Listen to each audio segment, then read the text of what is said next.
तो आज मैं आपको एक अनोखी रहस्यमय कहानी सुनाऊंगा। अगर आप चैनल पर नए हैं तो अभी सब्सक्राइब कर ले, क्योंकि यह मेरा दूसरा नया चैनल है।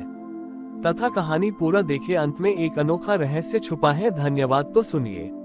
असम के एक छोटे से गांव में, जहां चाय के बागान दूर दूर तक फैले थे, वहां दुर्गा पूजा की धूम अनोखी थी।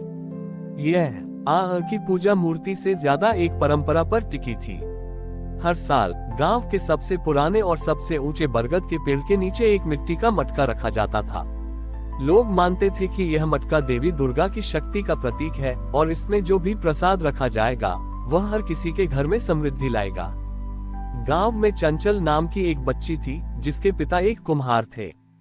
चंचल को मिट्टी से खेलना बहुत पसंद था और वह घंटों अपने पिता को मूर्तियां और मटके बनाते देखती रहती थी। इस साल गांव का पुजारी बीमार हो गया था और गांव के बुजुर्गों ने चंचल के पिता से वह पवित्र मटका बनाने को कहा। यह एक बहुत बड़ा सम्मान था। चंचल के पिता ने बहुत मेहनत से एक सुंदर और कलात्मक मटका बनाया।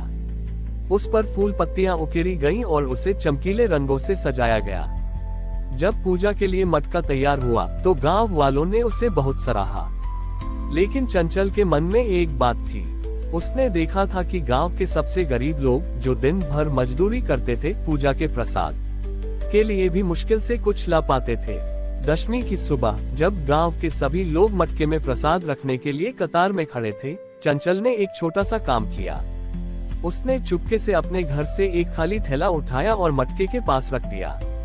जब पुजारी ने ये देखा तो वह गुस्सा हो गया। यह क्या कर रही हो चंचल? ये खाली थैला क्यों रखा है?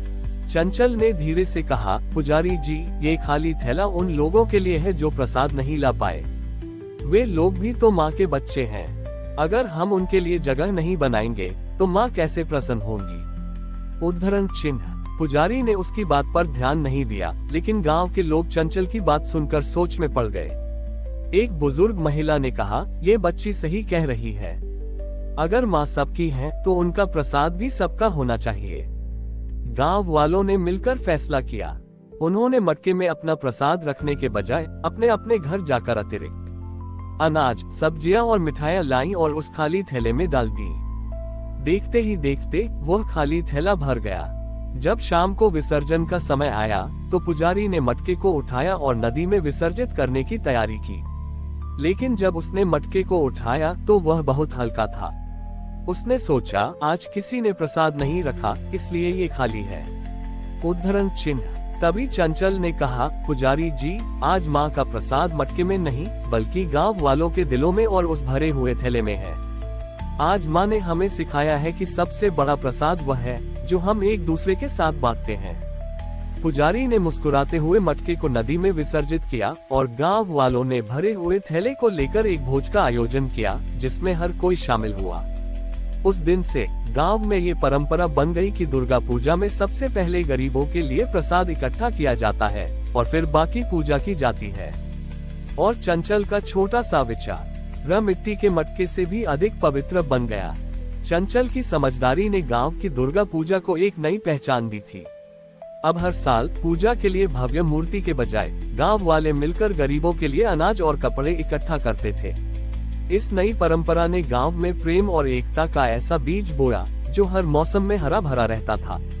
एक साल गांव में बाढ़ आ गई। चाय के बागान और खेत पूरी तरह से डूब गए। गांव वालों के पास न तो खाने को कुछ बचा था और न ही पूजा के लिए पैसे थे। सब बहुत निराश थे। गांव के मुखिया ने कहा, इस साल माँ का मटका कैसे बनाएंगे और कैसे पूजा होगी? उद्धरण चिन्ह। चंचल, जो अब एक समझदार युवती बन गई थी, ने सबको इकट्ठा किया। उसने कहा, हमें मटका बनाने के लिए मिट्टी की जरूरत नहीं है। हमारी मिट्टी तो पानी में बह गई है, लेकिन हमारे पास एक दूसरे का हाथ है। हमारे पास माँ का आशीर्वाद है जो हमें हमेशा देता है, भले ही हमारे पास कुछ न हो। गांव के लोगों ने चंचल की बात सुनी। उन्होंने फैसला किया कि इस साल कोई भौतिक पूजा नहीं होगी। वे सब मिलकर बाढ़ पीड़ितों की मदद करने लगे। गांव के हर घर ने अपनी अपनी छोटी मोटी जरूरतें कम करके बाकी सब बाढ़ से प्रभावित लोगों के लिए दे दिया। जिन्होंने अपने घर नहीं खोए थे, उन्होंने अपने दरवाजे उन लोगों के लिए खोल दिए जो बेघर हो गए थे। पूरा गांव एक विशाल परिवार की तरह काम कर रहा था। दशमी के दिन गांव के लोगों ने उसी पुराने बरगद के पेड़ के नीचे बैठकर एक साथ मिलकर प्रार्थना की। उन्होंने कहा, हे माँ, हमने इस बार आपका मटका नहीं बनाया, आपकी मूर्ति नहीं बनाई। हमने तो सिर्फ एक दूसरे का सहारा बनने की कोशिश कर बड़ी, यही हमारी सबसे बड़ी पूजा है। कहा जाता है कि उस रात गांव में अचानक एक बूढ़ा साधु आया। उसने गांव वालों की सेवा की भावना देखकर उन्हें कुछ खाने को दिया। साधु के दिए हुए खाने से सभी का पेट भर गया और वह खाना खत्म भी नहीं हुआ। सुबह जब साधु जाने लगा तो लोगों ने पूछा, आप कौन है? उद्धरण चिन्ह। साधु मुस्कुराया और कहा, मैं वही हूँ जिसे तुम हर साल मिट्टी के मटके में खोजते हो। मैं तो तुम्हारे दिलों में और तुम्हारी सेवा की भावना में रहता हूँ। और फिर वह साधु अचानक गायब हो गया।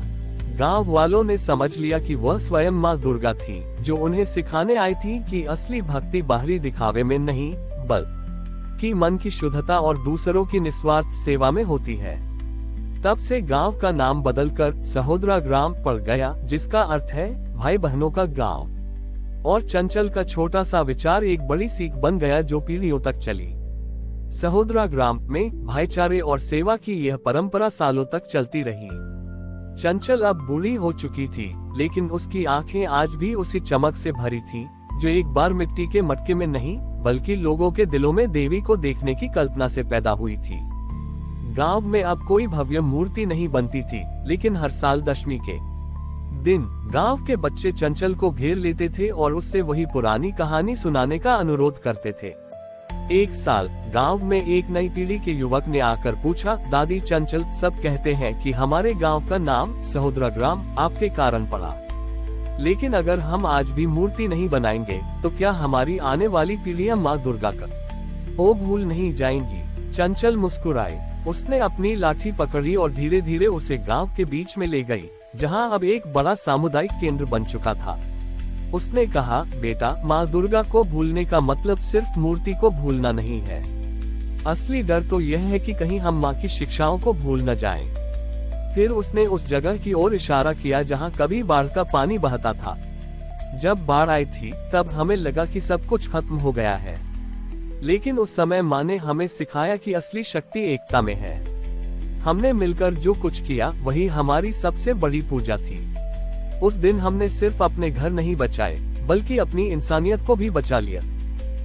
चंचल ने अपनी बात जारी रखी, देखो, आज भी हमारे गांव में कोई भूखा नहीं सोता। हमारे सामुदायिक केंद्र में हर कोई अपनी फसल का एक हिस्सा देता है और सब मिलकर उसे उन लोगों में बांटते हैं जिन्हें जरूरत होती है। ये हमारा रोज का प्रसाद है, और जब कोई बीमार होता है तो पूरा गांव उसकी मदद के लिए खड़ा होता है। ये हमारी रोज की पूजा है। उस युवक को अपनी गलती का एहसास हुआ।